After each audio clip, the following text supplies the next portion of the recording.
சாத்தியமே இச்சபைகளில் இல்லை. எவ்வுடை அணிந்திருந்த பொழுதும் உள்ளுக்குள் அனைத்தையும் இழந்த பின்பு தன் அடிய ஆள் நிலை மனதில் உள்ளுக்குள் அனைத்தையும் இழந்த பின்பு அவனை இழக்கின்றான்.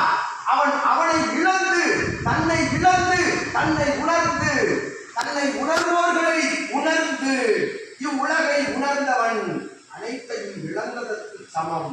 அவன் இயல்பு நிலையில் அந்நிலையில் இல்லாவிடனும் அவன் சூட்சமத்தில் அந்நிலையே அவனுக்கு விதிக்கப்பட்ட நிலை என்பதை அகத்தியர் யாம் சுட்டிக்காட்டி ஆற்றலாய் அவரவர்களுக்குள் உள்ளுக்குள் உதிக்கின்ற ஆற்றல் நிலை அது வெவ்வேறு ஆற்றல்கள், வேறு சுற்ற ஆற்றல்கள் உள்ளிருந்தும் கூறுகின்ற அந்நிலைகளை உணர்வாகவும் எடுத்துக்கொண்டு அது ஆற்றுவதில் ஏதும் தவறில்லை. ஆனால் அத்தவறில்லை என்ற பொழுதும் அதனால் சூடுகின்ற நிலைகள் ஆதி உடை என்பது உடையை சுற்றி இருக்கும் அருங்கவசம், ஆற்றல் பொங்கும் சிவகவசம் ஆகும்.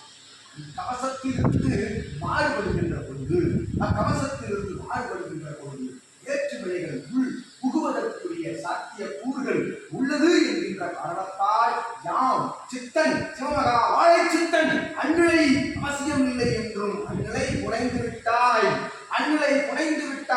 அந்நிலை நீர் புனைந்தவுடன் உமது இல்லாலும் புனைந்து விட்டாய் என்கின்ற அற்புதமான நல்ல ஆசிரியரை சிவமகா வாழை சித்தன் நாம் அருள் காட்டும் அறநெறி தவறா இச்சபைகளிலே அறநெறி தவறா ஒருவன் நடந்து கொள்கின்ற பொழுது அவன் இழந்து விட்டான் அனைத்தையும். ஆனால் பெற்றுவிட்டான் பெருமகா வளத்தினை, பேர் கொள்ளும் பெருமகா வளத்தினை, வீடு பேறு அடையும் பெருமகா வளத்தினை சிரஞ்சீவியாக இச்சபைகளிலே போவற்றும் அற்புதமான வரங்களை பெற்றுவிட்டான்.